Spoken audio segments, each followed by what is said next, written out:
Hi, friends. Welcome back to Strong as You Think. Today, I want to talk about forgiveness. I think it's something that we all deal with at lots of different points in our lives. But it seems like I've talked to a few people lately that this is kind of a struggle. And I don't think that they're the only ones. I think that it's been a struggle to a lot of us at different times in our lives. I think a lot of us have already heard that forgiveness is more for us than for the other person. And I think while we've heard this and we still believe it at some level, um, we still are feeling a resistance to being able to forgive. And then on top of that, we start to judge ourselves saying, I know I should, but I still feel like I can't. And then we are judging ourselves for that. And we start to not feel really good.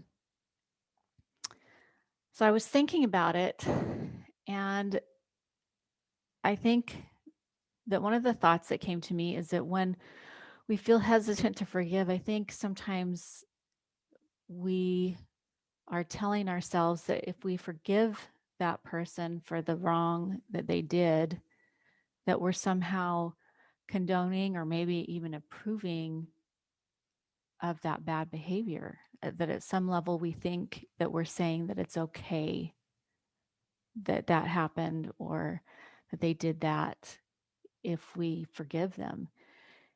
And we don't feel like it's okay, so we don't feel like we can forgive. So I think we're not giving ourselves that option. And I think it becomes even more difficult when the person hasn't acknowledged it or said they're sorry, that they know it's wrong. I think that then we have even more reason to believe that we're saying that it's okay because they haven't acknowledged that it's wrong.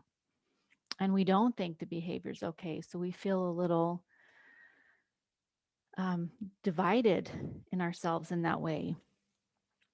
But the truth is our forgiveness is not an indicator of whether an action or behavior was wrong or not. It isn't. That's not what forgiveness is. It's not, you don't have to be okay with it, you know, even if they don't say sorry.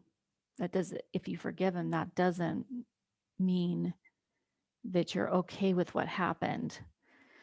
And many times the person that we're forgiving doesn't know or doesn't care that we're forgiving them, and it's not even affecting their actions, their future actions, right? It doesn't change the situation. And it's really interesting because when we have this thought process, when we think that we can't forgive because we can't condone the action, in some ways, we're actually taking some responsibility for someone else's actions. It's almost like we're punishing ourselves for something bad that they did, or taking responsibility, saying that if we don't forgive them or if we condone it, then we are somehow responsible for it in the future. And that's not what it is either. We can't take responsibility for other people's actions. We can't. They're not ours. We can't take responsibility for it. And so we've kind of put ourselves in a position where we are trying to control something that we have no control over. So it was interesting to think about it that way, um, that when we can't forgive, that we're trying to take control over someone else's actions, and we don't have control over that. And or their desire or capacity to change.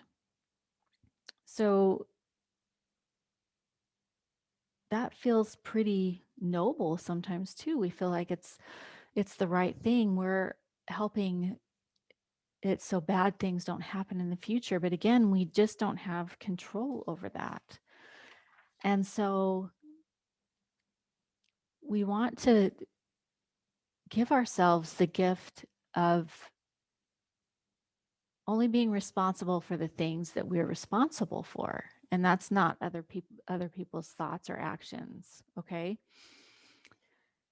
So it's also tricky because once we do decide to forgive, then we put ourselves in control of our own feelings. And really that's the only person who really has control of our feelings is ourselves. We like to think it's other people, but it's ultimately ourselves. And when we forgive, we kind of let our brains know that, yeah, that we are in charge of our feelings. But sometimes when we're not feeling good and we say that it's our fault or our responsibility that we're not feeling good, our brains don't like that very much, right? And so that is another reason that we might be resistant to forgive, is because then we need to take control of our own inner world, our own feelings and emotions and thoughts. And a lot of times our brains don't want to tackle that. It's easier for them to just say, I don't have to do that. It's their fault. That's why I'm feeling this way. I can't do anything about it, right? And we get stuck there and we feel powerless, but part of us wants to be there because we're not sure where to start.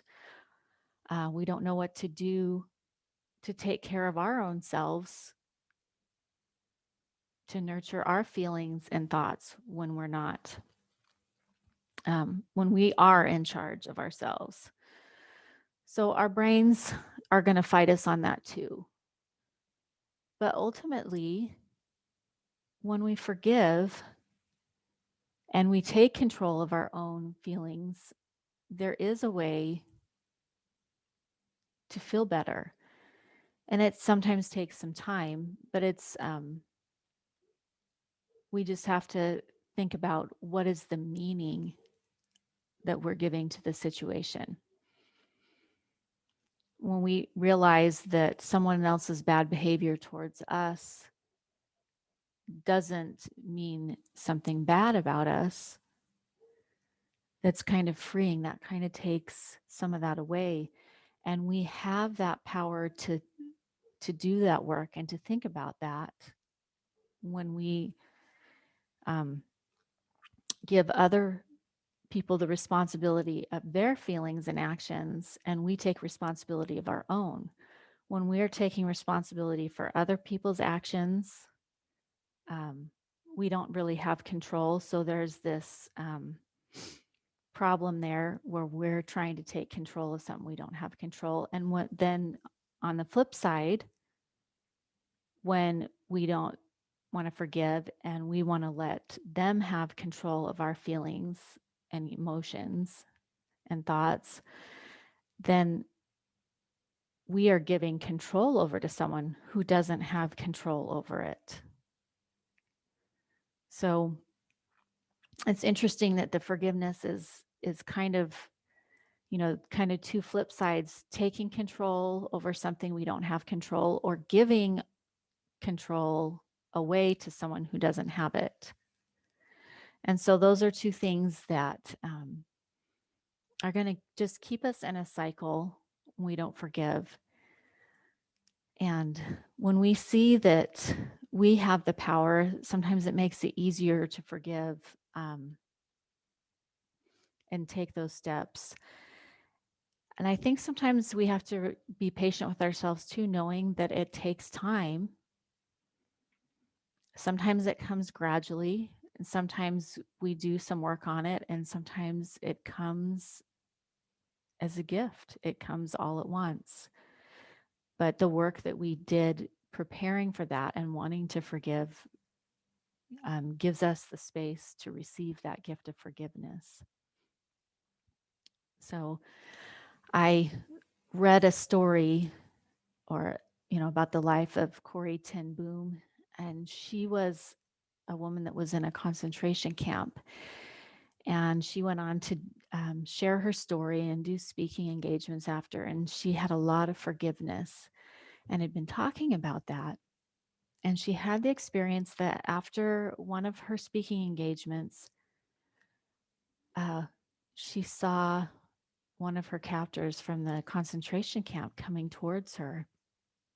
And she had all these feelings of, these bad feelings towards this man who had been one of her captors. And she had just been talking about forgiveness and felt like, well, why? I thought I had forgiven. Why is this happening to me? But she stayed there, and she basically kind of said, all I could do was offer my hand to shake his hand when he came up. And she said it was really hard to do that, but she lifted her hand, brought it to shake his hand. And as she did that, she felt this wave of forgiveness wash through her, like a gift. And I think it's important to know that forgiveness doesn't always come right away, and we don't have to judge ourselves for it. But when we're wanting to forgive, and when we're making ourselves more open to that, we're open to those experiences that she had, for that gift of forgiveness washing over us, because we've made ourselves ready to receive that. So I just want to offer you to kind of consider, when you're having a hard time forgiving, maybe one of these reasons, understanding that better might kind of unstick that a little bit for you, might kind of get you started in that right direction. It's not to say that it's easy, but it's doable. It's figure outable, and we can do it. We need to just give ourselves the time and the desire, and we can do that. So let's just get started, just to unstick it a little bit, and think about that this week. So thanks for joining me, and we'll see you next time. Bye.